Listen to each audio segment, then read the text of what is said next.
Их называют первооткрывателями. Академия госслужбы, одна из первых в системе высшего образования, вступила в вузовское движение WorldSkills. На протяжении 3 дней участников чемпионата ждут деловая программа, мастер-классы и, конечно, состязания в компетенциях. Их пока 2 – реклама и предпринимательство. В качестве судей не только эксперты вуза, но и специалисты из Москвы. Победитель будет защищать честь республики на российском уровне. Елена Кононова расскажет подробнее.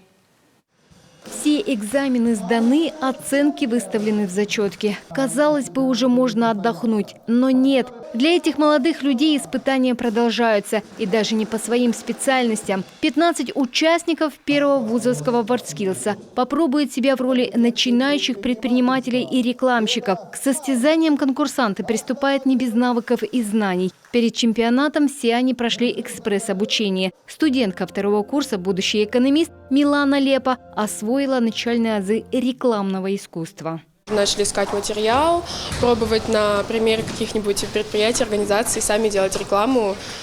На самом деле я получила очень много знаний для себя, которые мне помогут дальше.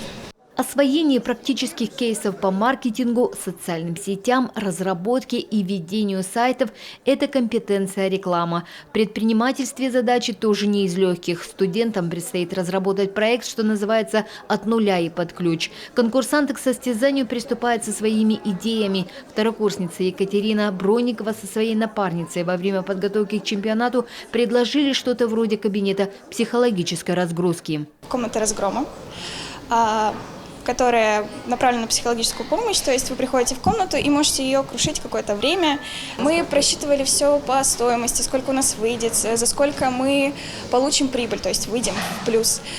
Строили какие-то графики, планирование на год, на несколько месяцев. Вообще прорабатывали рынок, какие у нас будут посетители. А как правильно упаковать эту идею, сделать ее востребованной, запустить рекламу, начать продавать и зарабатывать – это миссия уже экспертов.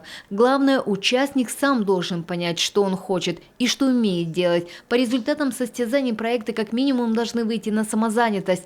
На российском уровне вузовского WorldSkills, как правило, большинство участников уже умеет зарабатывать, а конкурс для них – еще одна ступенька развития. Другие ребята занимались финансовой грамотностью, то есть ребята сами с 1-го класса там, в Киосаки играли, участвовали в всяких семинарах, форумах. Запустили это в Москве, и на 1-м чемпионате они демонстрировали, у них выручка была что-то около 140 тысяч, на финале юниоров они где-то 800, а после презентации, вот они победили на юниорах, презентовали свой проект заинтересованным сторонам, у них за год был 3,6 миллиона. Российские вузы многие уже с 2018 года активно включаются в систему WorldSkills. Всего компетенций более 260.